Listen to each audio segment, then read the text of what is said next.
Annual evaluation of Dylan Faden, formerly P6, performed Carla Vaughn. The questions asked here correspond to the 5th iteration of the Gunner's psychological assessment. Are you ready, Dylan? Let's begin then. In a single word, describe the world around you. Where's Casper? Dr. Darling is out of the building today. He's never out. He didn't want to come, did he? He never visits, not since Roberts. Tell Darling it wasn't my fault. I couldn't control it yet, but I can now. I learned. Will you tell him? In a single word, describe the world around you. A prison. A cold, empty prison. Not even a poster on the wall. What is the next number in the sequence 3, 6, 9, 12, 15? 18. What day is it today? How the hell would I know? It's not like you give me a calendar. You find a rabbit in the woods. It is breathing, but not moving. You cannot see any blood. What do you do? Leave it. Expand on that. It doesn't matter. The rabbit's not real. None of it's real. What day is it today? Do you enjoy asking people questions that can't be answered? Is this what gets you up in the morning? What you dreamed of doing as a scared, stupid little girl? Can you describe a dog to me? In Ordinary, we had a friend. Nosebleed Neil. And when it all went crazy, you know what I mean. Nosebleed Neil turned into a dog. Or something like a dog. What day is it tomorrow? Fuck off! I don't know! There is no calendar! How can I fucking know? Dylan, calm down. Fuck you! Fuck you and fuck Casper! Hey! Are you watching this, you old fuck? Did you send your bitch because you're too scared of me? Where is Casper? Security, get a team in here. I need...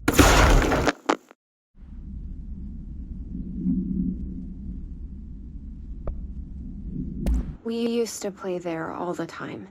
Me and Dylan. And other kids as well. We loved it. This time, I remember, was different. We found a way in, deeper into it, like it had shifted. We went inside, and that's where we found the slide projector. A dump is a place for lost things. Things that have been thrown away. Did you ever feel that way when you were growing up, Jessie? What? No. Yes, but that has nothing to do with... Was there a slide projector at your home when you were small?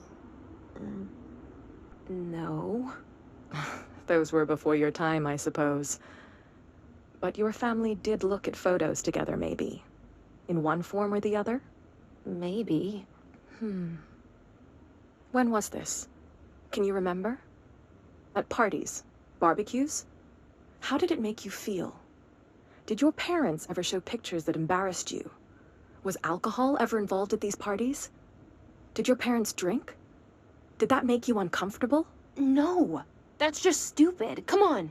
That has nothing to do with this. Nothing. The slide projector... Let me ask you this. As a child, did you ever fantasize about worlds inside pictures? Inside a painting? You know, stepping into a painting, into a hidden world, escaping and finding adventure there, away from your parents. I don't think so. I don't remember. Maybe. I don't know.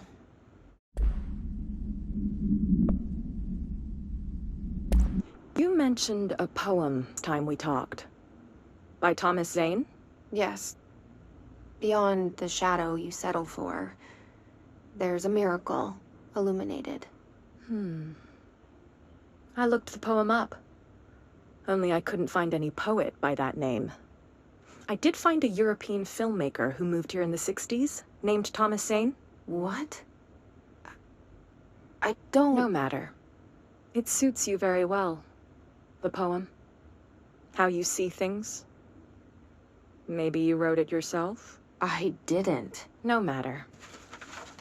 You've said a few times that you feel like there's a piece of you missing.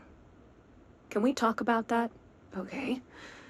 Yeah, it's this...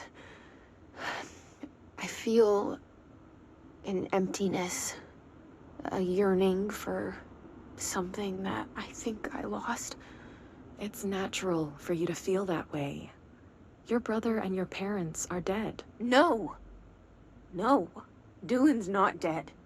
And that's not even it. You're referring to the imaginary friend from your childhood? Polaris. She's come back. After a long time, she's calling me. In a dream I saw, she showed me things. Jesse. It felt more real than anything. As real as what happened in Ordinary. The industrial accident in your hometown? That you believe Polaris caused? No! It wasn't an accident. There was no industrial accident, and Polaris didn't cause it.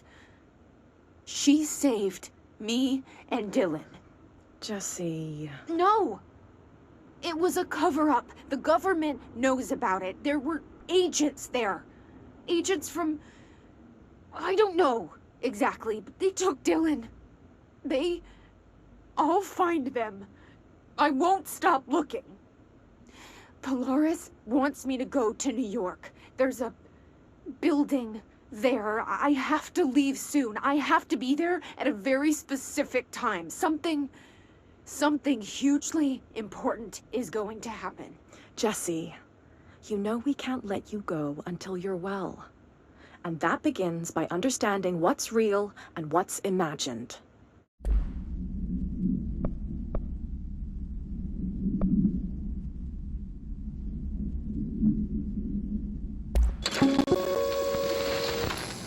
There is a curious correlation with the yet unknowable forces intruding upon our world, in the form of altered world events.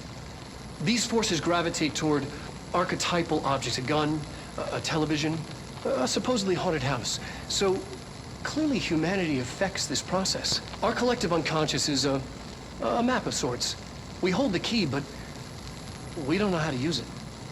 We create these archetypes through everyday life, popular culture, urban legends, but we are observing and influencing a complicated system in action. We can change the likelihood of something being a receptacle for these forces just by thinking about it. But we haven't found a method to control the outcome. And yet, there's something unique in us, in our dreams, in the conceptual reality with power with our minds. What's the cause and what's the effect? Are we the starting point or just a necessary evil in this? A byproduct, a reflection, a projection? We'll struggle to find the answers to these hard questions, or die trying.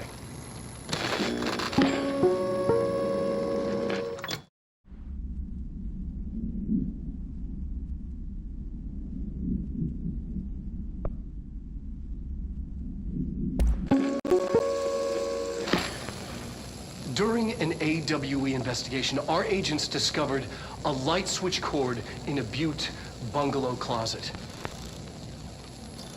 They pulled the cord and were instantly transported to the Ocean View Motel and Casino.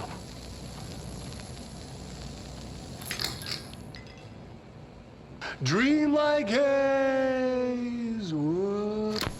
Inside, they found a door marked with an inverted black pyramid. And just like that, it led back to the oldest house, some 2,000 miles from Montana. Now we're finding the cord in increasing numbers throughout the Bureau. Somehow the two places, they became in tune to each other. The actual physical location of the Ocean View is a mystery. Stepping beyond its walls has so far proven impossible. A place of power, like the oldest house.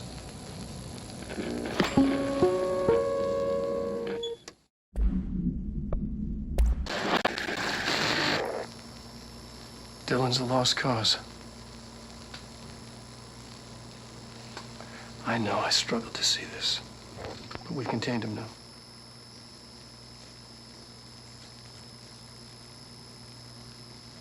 I wish I had sided with Marshall back when it was just one person. So many dead.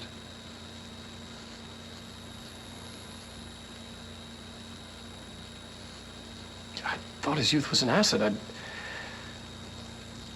Just too much too soon.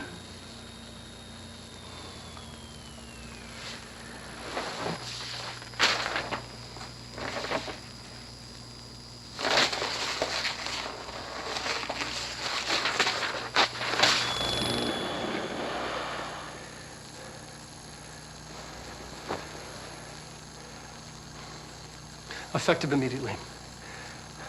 I'm setting up a new department. Dimensional research in the research sector. Transferring the slide projector there. That's where my focus will be now. The ordinary site remains as is. We'll be back to... I don't know when.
Sì, ma dico come fare.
Ordinary.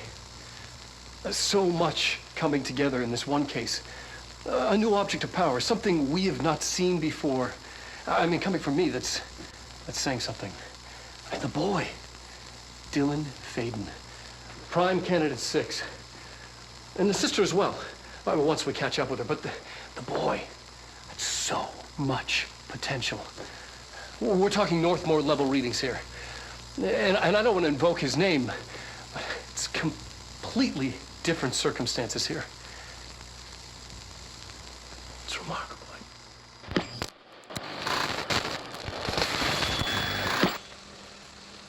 There was an incident. Yes.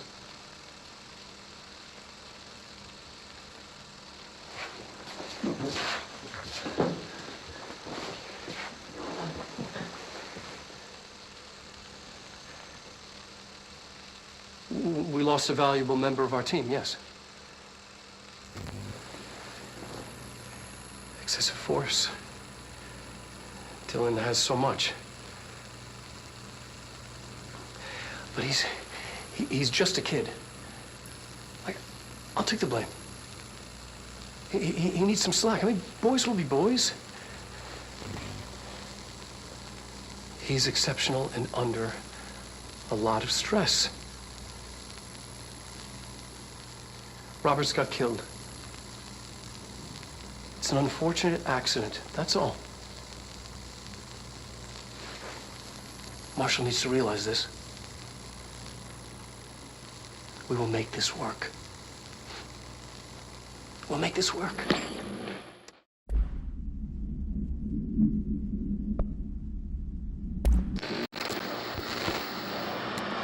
Resonance is the key. Vibration, frequencies, waveforms, fields we didn't know were there.